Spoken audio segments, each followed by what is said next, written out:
Hi friends, welcome back to KPS Bio Tutorials. We have been discussing about the topic immunology. In the last episodes we have discussed about the innate immunity and adaptive immunity in detail. And today I would like to talk about the organs and tissues of the immune system. You may be knowing that our immune system is consisting of many cells, tissues and organs, as well as many molecules produced by these organs, cells or tissues. So I would like to talk about the tissues and organs of the immune system in detail in this episode. So over to the topic, organs and tissues of immune system.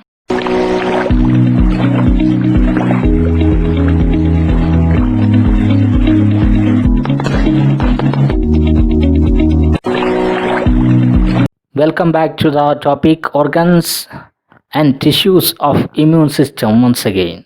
The organs and tissues of the immune system is categorized into three categories, and this categorization is mainly based on the functions played by the organs or tissues of the immune system. These three categories are primary lymphoid organs, secondary lymphoid organs and tertiary lymphoid tissues.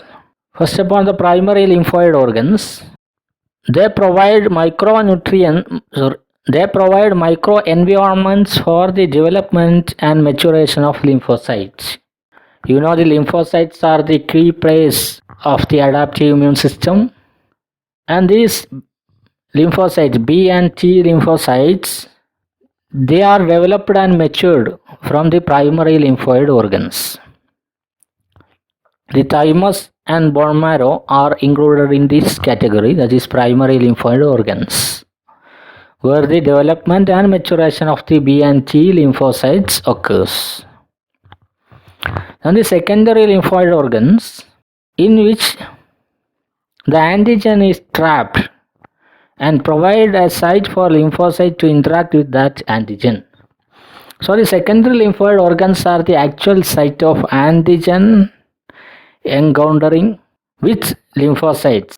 The lymphocytes are provided with antigen recognition molecules like antibodies, MHC, etc.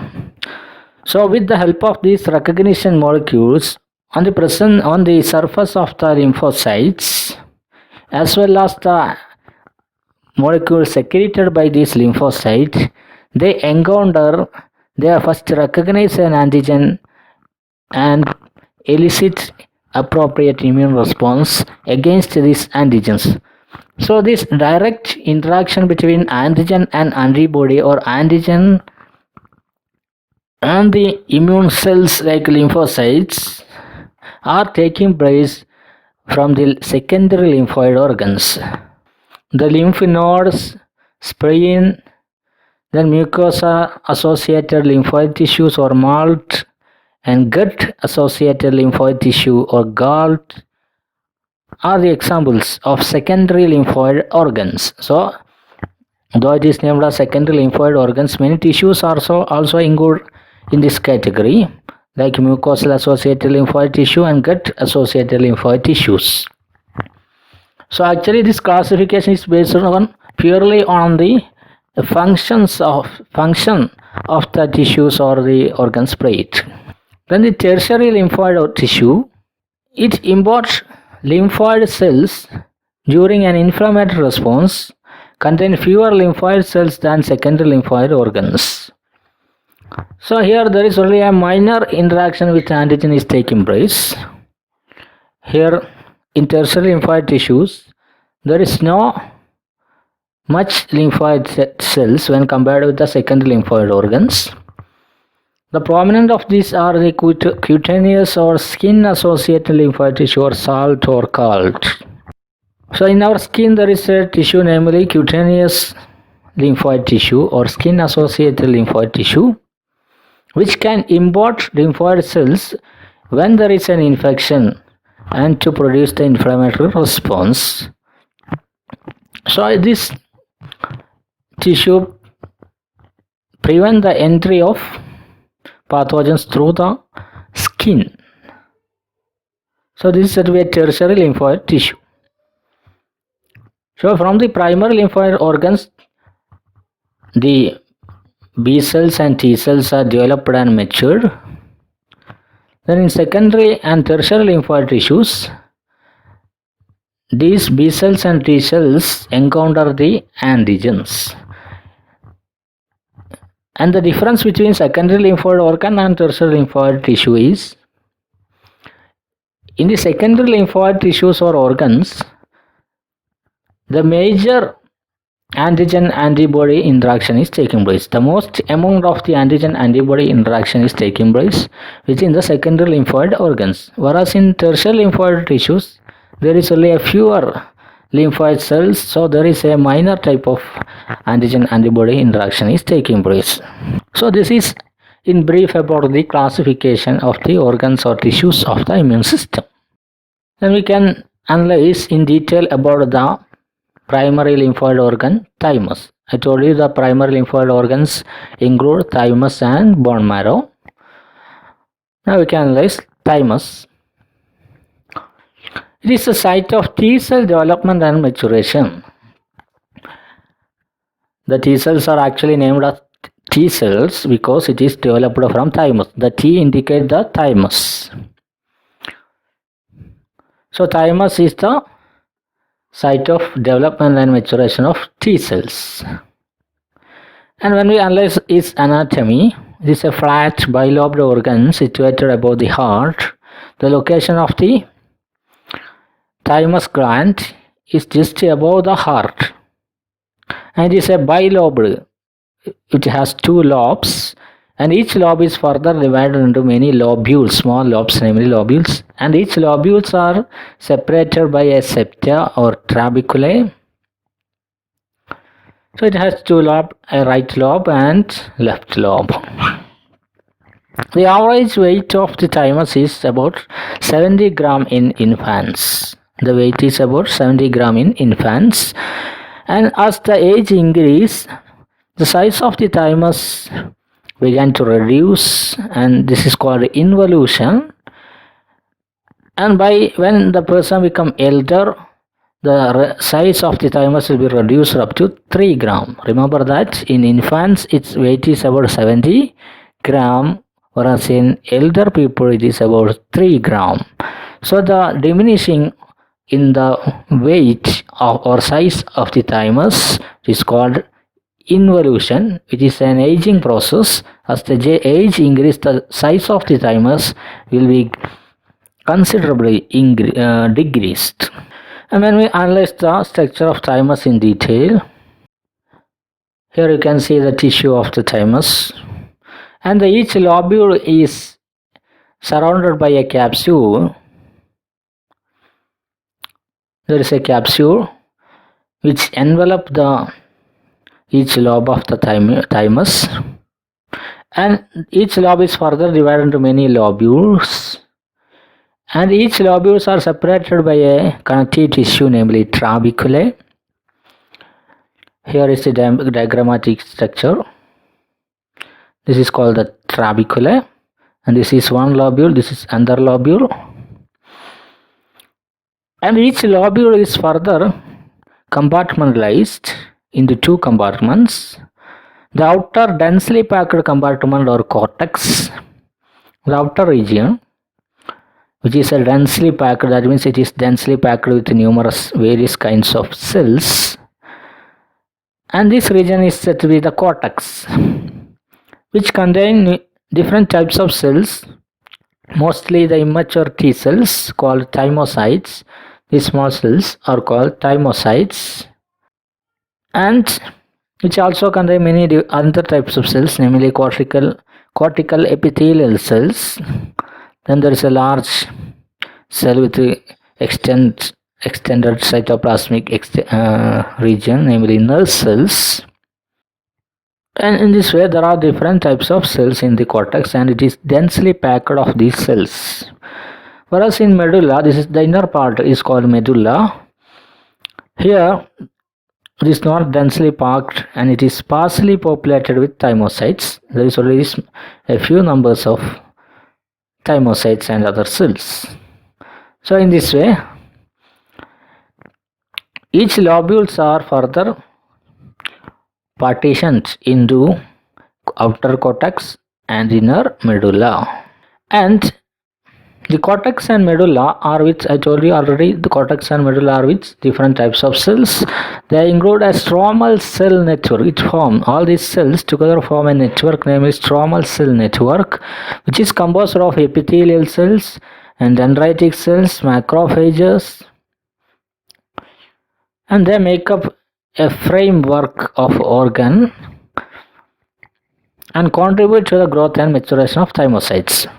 These cells, mostly the epithelial cells, dendritic cells and macrophages, they form a stromal cell network, and it actually forms the framework of the organ, and these cells support and provide an environment for the development of the T cells. These T cells are developed from the thymocytes. The thymocytes undergo extensive proliferation or division, and these thymocells then develop into the mature T cells. So the role of the other cells in the cortex region is to provide an environment for the development of these mature T cells from the thymocytes. And some thymic epithelial cells in the outer cortex called nerve cells, they have long membrane extensions that surround as many as 50 thymocytes, forming large multicellular complexes. Here you can see there is a large cell or a cell with a long membrane extension. This is called nerve cell. This is a modified thymic epithelial cell which can hold about 50 thymocytes, and it provides the nourishment for the developing thymocytes. Whereas the cortical epithelial cell, look at the cortical epithelial cells, they have long interconnecting cytoplasmic extension. So many of these cortical epithelial cells form a network and have been shown to interact with numerous thymocytes. The cortical epithelial cells also form a network and physically interact with the thymocytes, which also help or provide an environment for the development of the thymocytes into mature T cells. The immunological competence of an individual is determined by the presence of mature lymphocytes. The immunity level of an individual is actually determined by the number of lymphocytes or how much amount of lymphocyte is present in his body or tissues. So I told you in beginning that is the thymus decline in size as the age increase. So the declining of the size which is start from puberty, and about 50%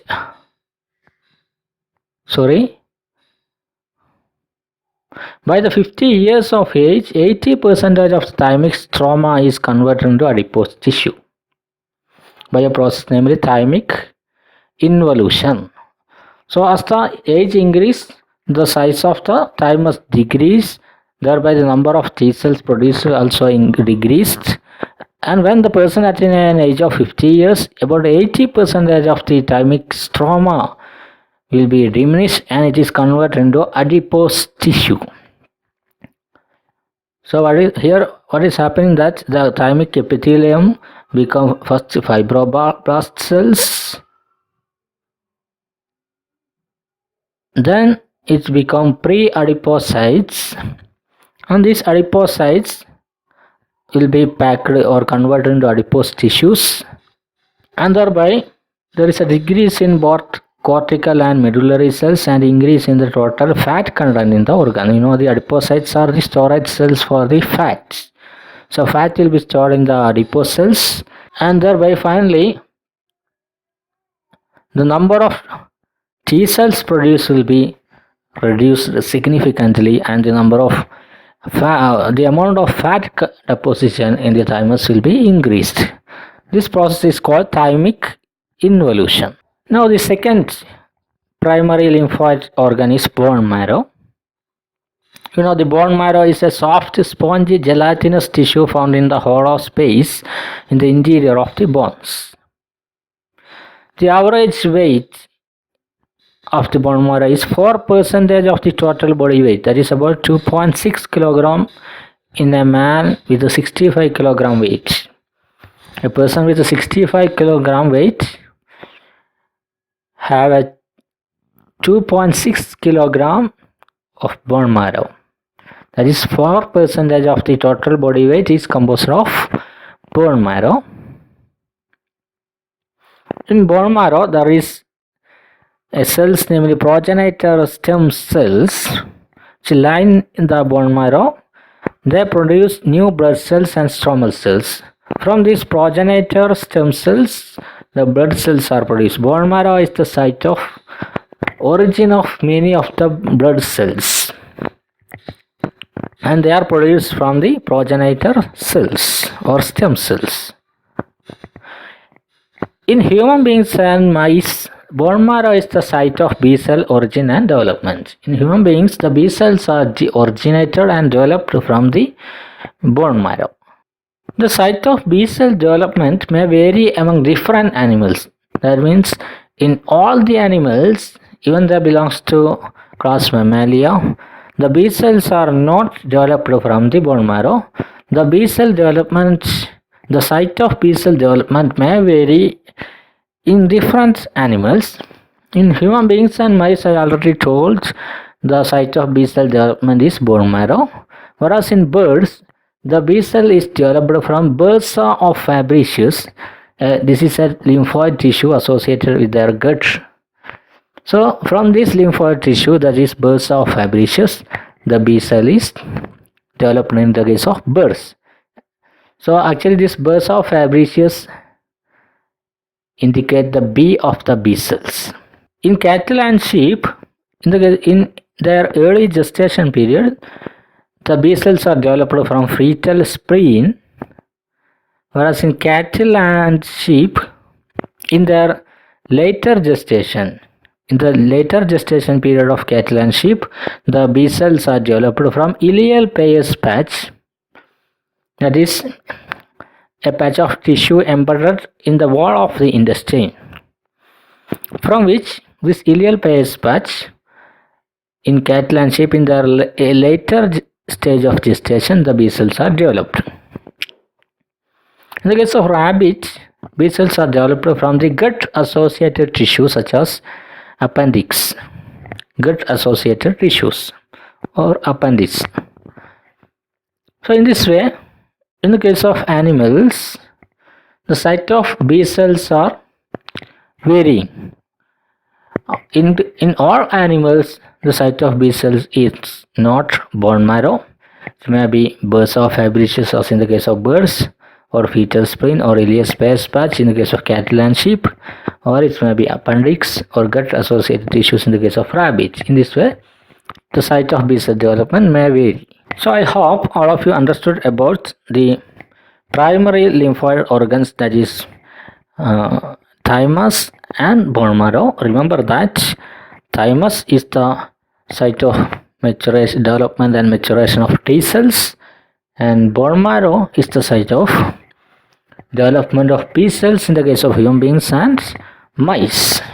So thank you very much for listening to the class, and I will be back in the coming episode with the remaining part of this topic. Till then, goodbye to all of you.